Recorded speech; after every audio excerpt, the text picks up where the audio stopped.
संघर्ष, जिद्द आणि प्रामाणिकपणाची साथ असेल तर कोणतीही वाट अशक्य राहत नाही. शिपाई ते कनिष्ठ लेखनिक हा केवळ प्रवास नसून वैशाली झुरुंगे यांच्या जिद्दीची प्रेरणादायी कहाणी आहे. लहानपणापासून साध्या कुटुंबात वाढलेल्या वैशालीताईंनी आयुष्यात अनेक कठीण प्रसंगांचा सामना केला.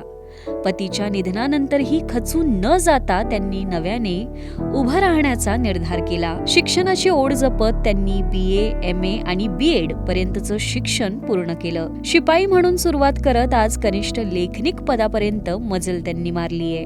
महापालिकेच्या सेवेत प्रामाणिकपणे काम करत समाजातील गरजूंसाठी मदतीचा हात देत त्यांनी आपली वेगळी ओळख निर्माण केली. आई म्हणून मुलाला घडवत त्याला डॉक्टर बनवण्याचं स्वप्न त्यांनी पूर्ण केलं. संघर्षातून उभं राहून यशाची नवी व्याख्या लिहिणाऱ्या वैशाली झुरुंगे प्रभात सुपर वुमन पुरस्काराच्या मानकरी ठरल्या आहेत.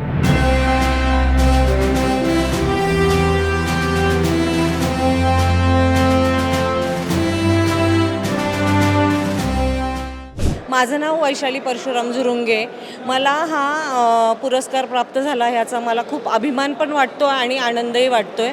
मी पुणे महानगरपालिकेमध्ये काम करत असताना सगळ्यात सुरुवातीला मला गुणवंत कामगार पुरस्कार याच पंडित जवाहरलाल नेहरू स्टेडियममध्ये मिळाला होता आणि हाही नारी शक्ती किंवा हा नारी सन्मान हा पुरस्कार मला इथेच मिळतो आहे. ते म्हणजे पाहून मला खूप आनंद होत आहे आणि खूप छान वाटतं आहे. आणि आमच्यासारख्या महिला किंवा मी अजूनही बरेच पुरस्कार पाहिले की असंही त्यांच्यासारखं अजूनही समाजकार्य करावं आणि सतत करत राहावं हे मला खूप छान वाटतंय असं.